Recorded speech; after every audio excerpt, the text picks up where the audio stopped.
Cuba and the United States will soon restore scheduled airline flights. The news comes 1 year to the date after Presidents Barack Obama and Raul Castro agreed to put aside Cold War differences and restore diplomatic relations.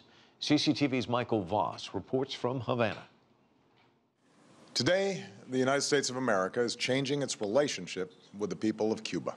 It was a historic joint announcement which took the world by surprise.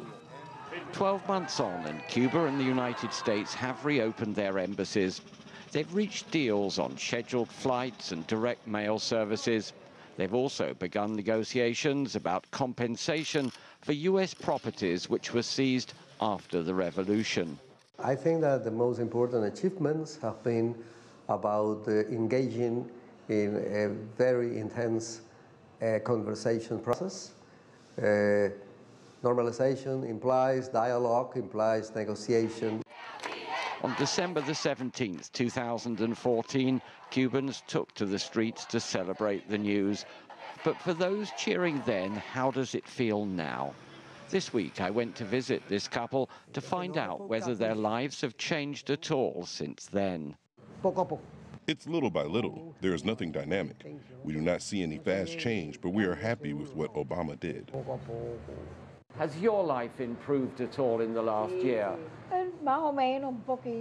A little, because actually the U.S. trade embargo, the blockade is still in place, and that affects ordinary people.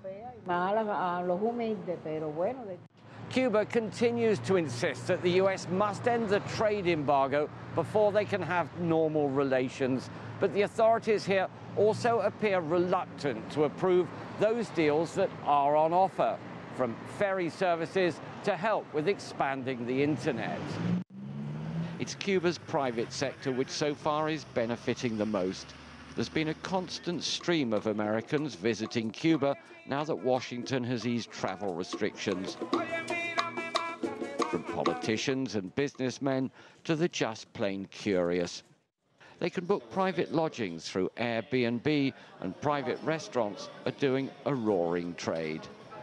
12 months on, Cuba remains a country in transition, though just where it's heading is far from clear. Michael Voss, CCTV, Havana.